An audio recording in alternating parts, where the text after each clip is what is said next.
Baik, teman-teman sekalian, kita turunkan amalan Rasulullah sallallahu alaihi wasallam pasca salat, apa yang beliau kerjakan, lalu kita jawab terkait dengan apa yang teman kita tanyakan.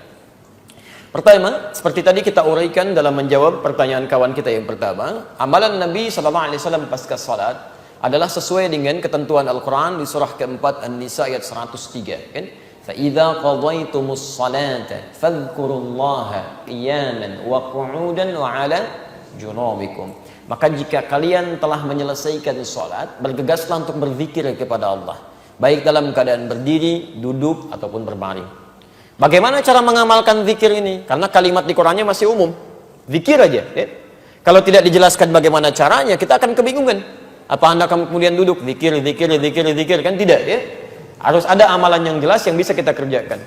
Maka diberikan bentangan pilihan oleh Al-Quran. Semua amalan yang menjadikan kita ingat dengan Allah itu disebut dengan zikir. Saya ulang, semua amalan yang menjadikan kita ingat dengan Allah, tersambung dengan Allah, disebut dengan apa? Zikir. Misal, membaca Al-Quran itu bagian dari zikir. Karena Quran sendiri disebut dengan zikir. Quran surah ke-15 Al-Hijr ayat ke-9, posisi paling kanan di pertengahan. Inna nahnu nazzalna dzikra wa inna lahu lahafizun. Sungguh kami telah turunkan Al-Quran sebagai zikir. Jadi kalau Anda sedang baca Al-Quran, Anda sedang zikir itu. Ya, jelas di sini? Tayyib. Menghafal Quran itu bagian dari zikir. Maka disebutkan 4 kali di Quran surah 54 Al-Qamar ayat 17, ayat 22, ayat 32, ayat ke-40. Walaqad yassarnal Qur'ana lidzikri fahal mim muddakir. Dan sungguh kami telah mudahkan Al-Quran digunakan sebagai zikir. Diingat, dihafalkan. Jadi menghafal Quran disebut dengan zikir. Jadi kalau Anda sedang menghafal Quran, itu pun Anda sedang berzikir di situ. Jelas di sini? Salat itu disebut sebagai zikir. Quran surah ke-20 Thaha ayat ke-14. Wa aqimis salata lidzikri. Tunaikan salat sebagai zikir kepadaku, kata Allah. Jadi ketika Anda sedang salat, itu adalah bagian dari zikir.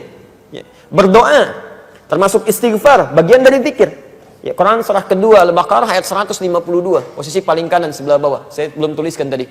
Ya, fadhkuruni adzkurkum. Maka Anda zikir kepada saya ingat Anda. Dan doa sebagai bagian ingat kita kepada Allah Subhanahu wa taala, memohon kebaikan. Nah, sekarang kalau kita simpulkan, ya, Anda simpulkan misalnya, kalimat-kalimat zikir di Quran bentangannya banyak. Ada baca Al-Quran, kalimat thayyibah, ada istighfar, ada doa, ada sholat, ada menghafal Quran, termasuk saat Anda ikut ta'lim, Anda sedang zikir.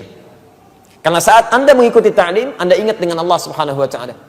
Makanya mohon maaf ya, ta'lim yang baik itu bukan hanya mengajarkan materi yang Anda ketahui, bukan itu yang diinginkan. Ta'lim yang baik itu diisyaratkan oleh Quran adalah ta'lim yang bisa mengangkat iman Anda lebih dekat dengan Allah Subhanahu wa taala. Itu ada di Quran surah 58 ayat ke-11, posisi paling kanan sebelah bawah. Makanya ketika disebutkan di Quran, ya ayyuhalladzina amanu, dibuka dengan kata iman. Hei orang-orang telah menyatakan dirinya beriman kepada Allah. Idza qila lakum tafassahu fil majalis, jika diinformasikan pada Anda, dikatakan luaskan majlis. Majlis itu asalnya dari kata jalasa, berpindah dari posisi rendah ke posisi tinggi. Kalau Anda duduk di bawah, saya katakan fadl ijlis, silahkan duduk. Itu bukan cuma duduk, tapi maksudnya pindah ke tempat yang lebih tinggi. Tempatnya disebut dengan majlis, jamaknya disebut dengan majalis. Kalimat majalis di sini disandingkan dengan menuntut ilmu, diawali dengan kata iman.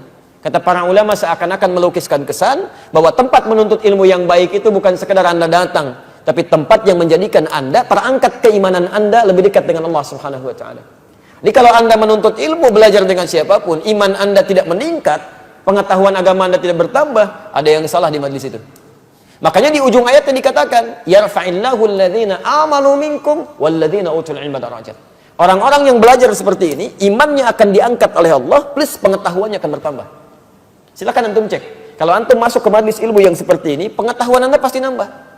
Salat Anda bukan cuma sekedar bertakbir, tapi paham kenapa saya mesti bertakbir. Bagaimana cara saya bertakbir? Apa bacaan yang saya bacakan? Kemudian Anda menjadi lebih dekat dengan Allah.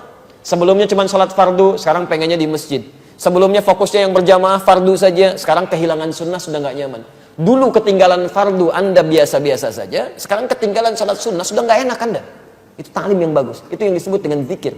Disebutkan di Quran surah ke-9 misalnya 122, posisi paling kiri sebelah bawah. Itu sebanding amalannya dengan orang jihad itu. Nah, jadi dari semua amalan-amalan ini pasca salat, apa yang dikerjakan oleh Nabi? Apakah berdoa, ataukah langsung istighfar, atau kemudian beliau misalnya baca Al-Quran, atau beliau menghafal Quran, atau beliau mengajarkan dari materi keilmuan yang disebut dengan ta'lim itu. Bagaimana urutannya? Ditafsir di hadis-hadis ini. Pertama, lihat kalimatnya di hadis Muslim nomor hadis 591. Begitu beliau selesai menunaikan salat, salam ke kanan dan ke kiri, zikir pertama yang dilakukan oleh beliau adalah istighfar 3 kali. Astaghfirullahaladzim, astaghfirullahaladzim, astaghfirullahaladzim. Dan menyambungkan Allahumma antas salam wa minkas salam tabarakta ya dzal jalali wal ikram.